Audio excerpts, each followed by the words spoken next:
Je vous donne mon témoignage, par exemple. Quand on devait commencer l'église, je suivais le révérend. Je vous ai déjà parlé de ça ici une fois à Cabot. Je dis, moi j'étais à l'aise.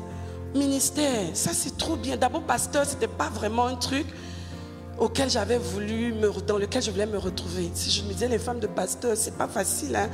Je voyais beaucoup de femmes de pasteurs. Moi, je dis non, moi je suis quelqu'un, j'aime la joie. Je ne veux pas les affaires, je vais porter tout les fardeaux du monde sur ma tête, je ne veux pas.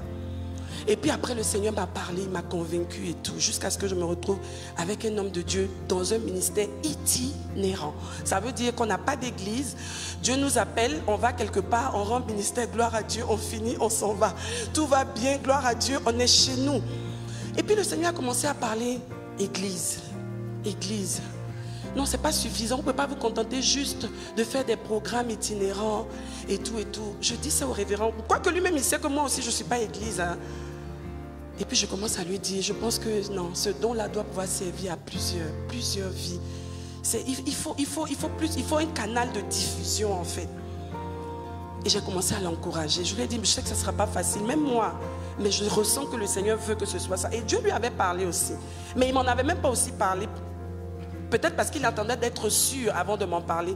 Mais c'est par moi que Dieu est passé. Donc Dieu peut passer par une femme qui prie pour recevoir des instructions. Si tu es une femme mariée, au-delà de ce que ton mari te dit, tu dois prier, tu dois être une femme de prière pour entendre Dieu. Parce que le Saint-Esprit vient nous conduire dans toute la vérité et le Saint-Esprit parle aux femmes. C'est pour ça que souvent on assimile le Saint-Esprit à la figure de femme, de mère. Le Saint-Esprit donne des détails. Et ça a été le cas dans plusieurs foyers, dans plusieurs situations. L'homme peut avoir les grandes lignes, mais Dieu peut te donner les détails pour l'aider et l'encourager. Et souvent quand ton homme sent et entend que Dieu t'a dit la même chose, il est heureux. Il se dit gloire à Dieu, ça sera facile. Parce que souvent le monsieur entend des choses, il se dit comment je vais convaincre celle-là? Ça va être trop compliqué. Mais quand la femme est une femme qui est sensible à la voix de Dieu, elle entend, parfois elle entend même plus clairement. Et quand elle parle à son mari, il est encouragé. Une femme peut être celle qui parle en premier, même, et qui encourage son mari à faire certains grands pas dans la destinée à laquelle Dieu l'a appelé. C'est très important. Donc ne nous disons pas non, non, non, moi je suis jeune. Non, une femme sage, elle scrute. Vous voyez la femme de Proverbe 31, elle veille, elle scrute, elle contrôle, elle surveille, elle observe les détails. Une femme spirituelle, ce n'est pas une femme qui parle, qui se promène partout. Elle est posée. Parce qu'un petit détail peut faire entrer un serpent dans la maison. Elle doit être vigilante, elle doit être une femme de prière.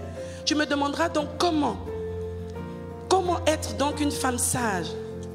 Je te dis d'emblée que Dieu n'a pas créé de femme insensée.